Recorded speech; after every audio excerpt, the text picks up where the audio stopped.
ಎಲ್ರಿಗೂ ನಮಸ್ಕಾರ. ಪುಷ್ಪಾ ಶೆಟ್ಟೀಸ್ ಕುಕ್ಕಿಂಗ್ ಡೈರಿಗೆ ಸ್ವಾಗತ. ನಾನಿವತ್ತು ಮಿಕ್ಸ್ಡ್ ಫ್ರೈಡ್ ರೈಸ್ ಹೀಗೆ ಮಾಡೋದು ಅಂತ ಹೇಳ್ಕೊಡೋಣ ಅಂತಿದ್ದೀನಿ. ಅದಕ್ಕೆ ನಾನಿಲ್ಲಿ 3 ಮೊಟ್ಟೆಯನ್ನು ಬೀಟ್ ಮಾಡಿ ಇಟ್ಕೊಂಡಿದ್ದೀನಿ. 200 ಗ್ರಾಮ್ಸ್ ಚಿಕನನ್ನು ಸಣ್ಣದಾಗಿ ಹೆಚ್ಚಿ ಉಪ್ಪು, ಅರಿಶಿನ ಹಾಗೂ ಲೈಮ್ ಹಾಕಿ ಮ್ಯಾರಿನೇಷನ್ ಮಾಡಿ ಇಟ್ಕೊಂಡಿದ್ದೀನಿ. ಅದೇ ಥರ ಪ್ರಾನ್ಸನ್ನು ಸಹ ನಾನು ಉಪ್ಪು, ಅರಿಶಿನ, ಲೈಮ್ ಹಾಕಿ ಮ್ಯಾರಿನೇಷನ್ ಮಾಡಿ ಇಟ್ಕೊಂಡಿದ್ದೀನಿ. ಇದರಲ್ಲಿ ಸುಮಾರು ಒಂದು ಅರ್ಧ kg ಪ್ರಾನ್ಸ್ ಇದೆ. ಮತ್ತು ಅದಕ್ಕೆ ಪೆಪ್ಪರ್ ಪುಡಿ 1 ಟೀ ಸ್ಪೂನು ಮತ್ತು ರುಚಿಗೆ ತಕ್ಕಷ್ಟು ಉಪ್ಪನ್ನು ತಗೊಂಡಿದ್ದೀನಿ. ಬೆಳ್ಳುಳ್ಳಿ ಒಂದು 10 ಎಸಳನ್ನು ಸಣ್ಣದಾಗಿ ಹೆಚ್ಚಿಟ್ಕೊಂಡಿದ್ದೀನಿ. 1 ಟೀ ಸ್ಪೂನ್ ಆಗುವಷ್ಟು ಜಿಂಜರನ್ನು ಹೆಚ್ಚಿಟ್ಕೊಂಡಿದ್ದೀನಿ. ಸಾಸ್ಗಳಲ್ಲಿ ಸೋಯಾ ಸಾಸ್, ಚಿಲ್ಲಿ ಸಾಸ್ ಹಾಗೂ ಟೊಮೆಟೊ ಸಾಸನ್ನು ತೊಗೊಂಡಿದ್ದೀನಿ. ಹಾಗೆ 1 ಟೀ ಸ್ಪೂನ್ ಚಿಲ್ಲಿ ಫ್ಲೇಕ್ಸ್ ತೊಗೊಂಡಿದ್ದೀನಿ. 1 ಟೀ ಸ್ಪೂನ್ ಚಿಲ್ಲಿನ ಸಣ್ಣದಾಗಿ ಹೆಚ್ಚಿಟ್ಕೊಂಡಿದ್ದೀನಿ. ಕೊತ್ತಂಬರಿ ಸೊಪ್ಪು 1 ಕಪ್ ಸ್ಮಾಲ್ ಕಪ್ಪಲ್ಲಿ, ಹಾಗೂ ಸ್ಪ್ರಿಂಗ್ ಆನಿಯನ್ 1 ಕಪ್ ಸ್ಮಾಲಲ್ಲಿ ತೊಗೊಂಡಿದ್ದೀನಿ. ಒಂದು ದೊಡ್ಡ ಈರುಳ್ಳಿನ ಹೆಚ್ಚಿಟ್ಕೊಂಡಿದ್ದೀನಿ. ತರಕಾರಿಗಳಲ್ಲಿ ಬೀನ್ಸು ಮತ್ತು ಕ್ಯಾರೆಟನ್ನು ಒಂದು 15ರಿಂದ 20 ಬೀನ್ಸು ಮತ್ತು ಒಂದು ದೊಡ್ಡ ಕ್ಯಾರೆಟನ್ನು ಹೆಚ್ಚಿಟ್ಕೊಂಡಿದ್ದೀನಿ. ಇದಕ್ಕೆ ಮಟನ್ ಸಹ ಹಾಕ್ಬೋದು. ಈಗ ನಾನು ಇಲ್ಲಿ ತವನ್ ಬಿಸಿಗೆ ಇಟ್ಕೊಂಡಿದ್ದೀನಿ. ಇದಕ್ಕೆ ಸ್ವಲ್ಪ ಎಣ್ಣೆಯನ್ನು ಹಾಕೋಣ. ಎಣ್ಣೆ ಸ್ವಲ್ಪ ಬಿಸಿಯಾದ ನಂತರ ಏನು ಬೀಟ್ ಮಾಡಿ ಇಟ್ಕೊಂಡಿದ್ದೀವಲ್ಲ, ಈ ಬೀಟ್ ಮಾಡಿರೋ ಮೊಟ್ಟೆಯನ್ನು ಹಾಕೋಣ.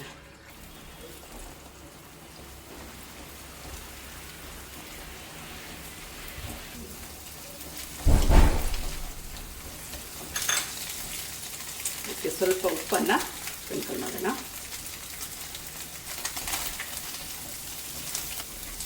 ಇದನ್ನು ಒಂದು ಬೌಲಿಗೆ ತೆಗೆಯೋಣ. ಹಾಗೆ ಇದಕ್ಕೆ ಮತ್ತೆ ಸ್ವಲ್ಪ 1 ಟೀ ಸ್ಪೂನ್ ಅಷ್ಟು ಎಣ್ಣೆ ಹಾಕೋಣ. ಈಗ ಪ್ರಾನ್ಸನ್ನು ಇದರಲ್ಲಿ ಹುರ್ಕೊಳ್ಳೋಣ.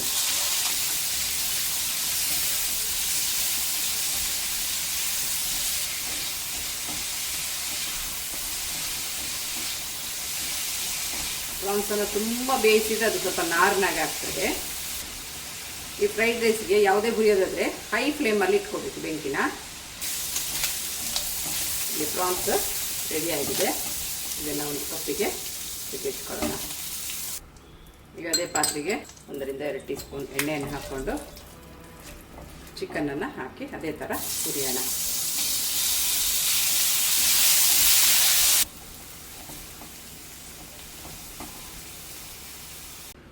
ಈಗ ಬಾಣಲೆಯನ್ನು ಬಿಸಿಗಿಟ್ಟು ಅದಕ್ಕೆ 2 ಟೇಬಲ್ ಸ್ಪೂನ್ ಆಗುವಷ್ಟು ಎಣ್ಣೆಯನ್ನು ಹಾಕ್ಕೊಂಡಿದ್ದೀನಿ. ಅದಕ್ಕೆ ಈಗ ಎಣ್ಣೆ ಸ್ವಲ್ಪ ಬಿಸಿ ಆಗಲಿ. ಬಿಸಿ ಆದ ನಂತರ ಇದರಲ್ಲಿ ಸುಮಾರಾಗಿ ನಾನು 1 ಲೋಟ ಅಕ್ಕಿ ಅನ್ನ, ಅಂದರೆ ಒಂದು ದೊಡ್ಡ ಬೌಲಲ್ಲಿ 1 ಬೌಲ್ ಅನ್ನವನ್ನು ಉದುರಾಗಿ ಮಾಡಿ ಇಟ್ಕೊಂಡಿದ್ದೀನಿ. ಈ ಥರ ಎಣ್ಣೆ ಬಿಸಿ ಆದ ನಂತರ ಈಗ ಹೆಚ್ಚಿಟ್ಕೊಂಡ ಬೆಳ್ಳುಳ್ಳಿಯನ್ನು ಹಾಕೋಣ. ನಾನು ಈಗಾಗಲೇ ಹೇಳಿದಾಗೆ ಫ್ರೈಡ್ ರೈಸಿಗೆ ಹೈ ಫ್ಲೇಮಲ್ಲೇ ಎಲ್ಲವನ್ನು ಫ್ರೈ ಮಾಡ್ಕೋಬೇಕು. ಬೆಳ್ಳುಳ್ಳಿ ಚೆನ್ನಾಗಿ ಫ್ರೈ ಆಗಿದೆ. ಈಗ ಇದಕ್ಕೆ ಹಸಿ ಶುಂಠಿ ಹೆಚ್ಚಿಟ್ಕೊಂಡಿದ್ದನ್ನು ಹಾಕೋಣ. ಇದು ಸ್ವಲ್ಪ ಫ್ರೈ ಆಗಲಿ. ನಂತರ ಹಸಿಮೆಣಸನ್ನು ಹಾಕೋಣ ಹೆಚ್ಚಿಟ್ಕೊಂಡಿದ್ದು.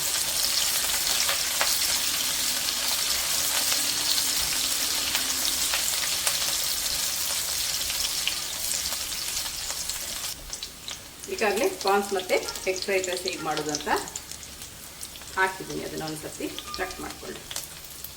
ಇದಕ್ಕೆ ಈಗ 1 ಈರುಳ್ಳಿಯನ್ನು ನಾನು ಕಟ್ ಮಾಡಿ ಇಟ್ಕೊಂಡಿದ್ದೀನಿ. ಅದನ್ನು ಹಾಕ್ತಾಯಿದ್ದೀನಿ. ಈರುಳ್ಳಿ ಟ್ರಾನ್ಸ್ಪರೆಂಟ್ ಆಗ್ತಾ ಇದೆ. ಈಗ ಇಲ್ಲಿ ನಾವು ಸ್ವಲ್ಪ ಸ್ಪ್ರಿಂಗ್ ಆನಿಯನ್, ಸ್ವಲ್ಪ ಕೊತ್ತಂಬರಿ ಸೊಪ್ಪನ್ನು ಹಾಕೋಣ.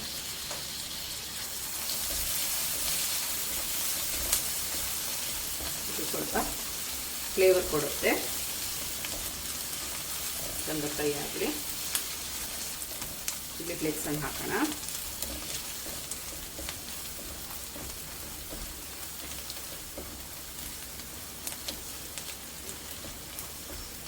ರುಚಿಗೆ ತಕ್ಕಷ್ಟು ಉಪ್ಪನ್ನು ಹಾಕೋಣ.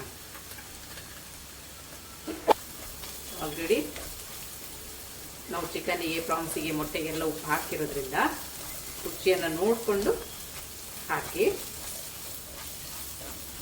ಪೆಪ್ಪರ್ ಪುಡಿಯನ್ನು ಹಾಕೋಣ.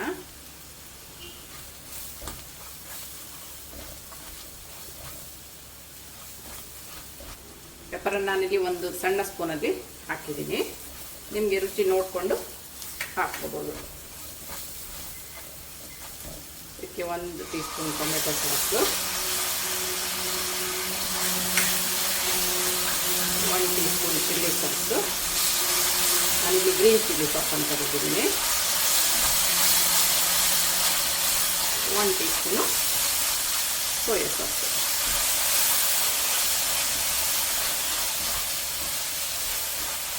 ಈಗ ನಾವೇನು ಚಿಕನ್ನು ಎಲ್ಲ ಫ್ರೈ ಮಾಡಿ ಇಟ್ಕೊಂಡಿದ್ದೀವಲ್ಲ, ಒಂದೊಂದಾಗಿ ಎಲ್ಲವನ್ನು ಹಾಕೋಣ.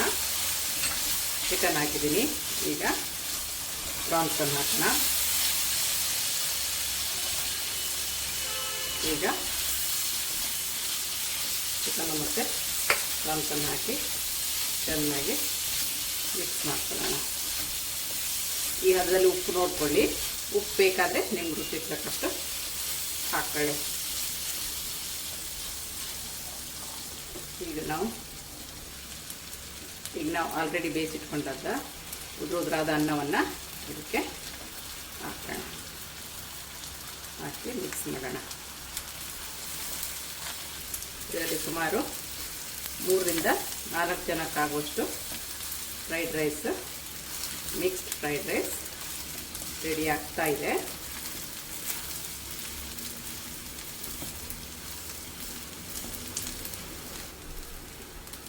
ಈಗ ಚೆನ್ನಾಗಿ ಮಿಕ್ಸ್ ಆಗಿದೆ. ಈ ಹಂತದಲ್ಲಿ ಸ್ವಲ್ಪ ಬೀನ್ಸನ್ನು ಹುರಿದಿಟ್ಕೊಂಡಿದ್ದೀವಲ್ಲ ಅದನ್ನು ಹಾಕೋಣ. ನಂತರ ಕ್ಯಾರೆಟನ್ನು ಹಾಕೋಣ.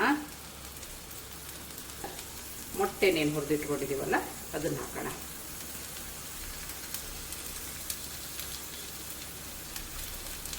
ಈಗ ಚೆನ್ನಾಗಿ ಮಿಕ್ಸ್ ಮಾಡ್ಕೊಳ್ಳೋಣ.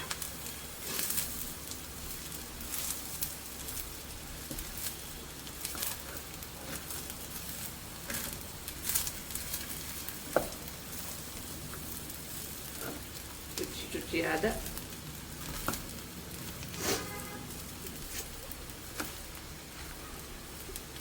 ಈಗ ಕಲರ್ಫುಲ್ ಫ್ರೈಡ್ ರೈಸ್ ಸವಿಯಲು ಸಿದ್ಧವಾಗಿದೆ.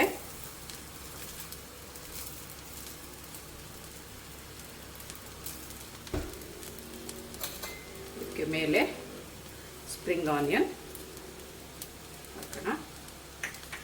ಹಾಗೆ ಕೊತ್ತಂಬರಿ ಸೊಪ್ಪನ್ನು ಉದುರಿಸೋಣ.